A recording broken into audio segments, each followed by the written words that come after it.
Friendship. This morning. Good morning to everyone. After 10 days of raining, see, before this side is too much water na until ankle only the water. But now, as you can see, no more water. See, I will walk and I will show you other parking lot. Before, nobody parking here.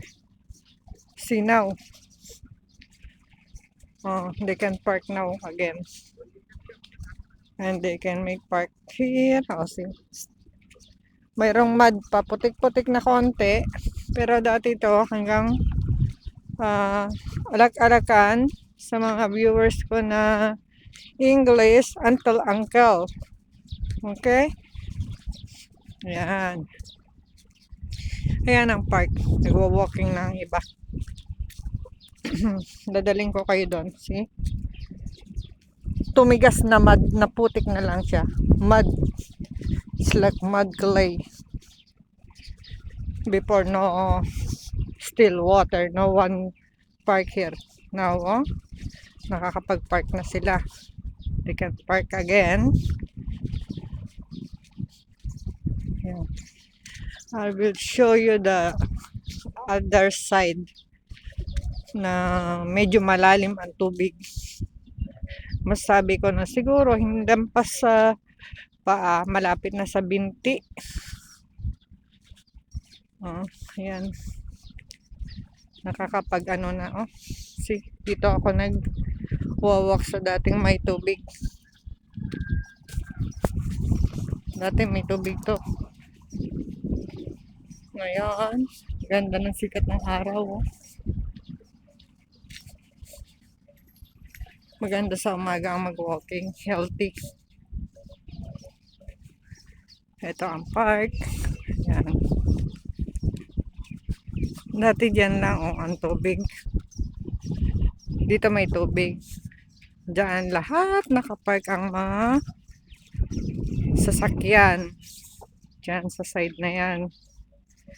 Punong yan. Nung after 10 days, I think if I'm not mistaken, hindi ako nagkakamali, April 16, yung heavy rain. Oh. Ngayon, ang bilis nag-evaporate. Kasi sobrang init na dito ngayon. Lalo na sa tanghali. 39, nag-i-start na talaga ang humidity. Siyan. Oh, nagkadamo na ulit. Ba tinubuan ng damo? Dati walang damo yan eh. Ang bilis nagkadamo. Mad na mad siya. Ito na lang naiwan. Si papakita ko sa inyo ang dating lumalangoy na garbage bin or basurahan. Before this garbage bin is floating. Now, naka-stand na at ito na lang ang remaining water. Siguro bibilang pa ng mga 1 week bago mag-evaporate dahil sobrang init na po dito ngayon mga kaibigan sa tanghali. Parang Pilipinas na rin. Kasi ang peak ng init dito July, August. Yan. Nag-start na. Minsan June, nag-ano na at the end of June. Pero ang peak ng humidity July and August. Ayan. Oh my God, malayo din ang lakad ko. Ayan. See, dito may tubig dati. Ayan, wala na. Pinapakita ko yan sa inyo dati eh. Before have water.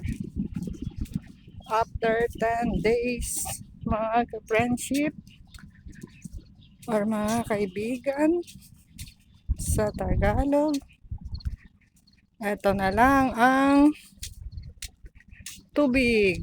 Yan. Yan na lang ang tubig. At nakatayo na ang garbage bin. Yan na lang ang tubig na natitira mula sa baha.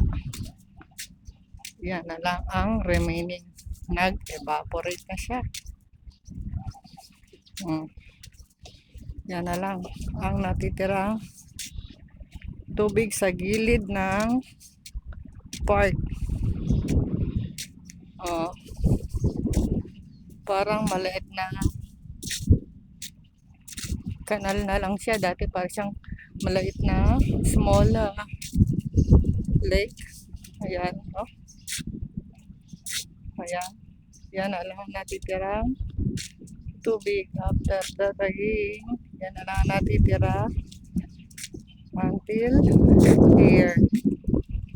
Yan na lang po ang tubig na natitira. Ayan, nakatayo na si garbage. Dati hindi. Ngayon, nakakapag-park na ulit ang lahat.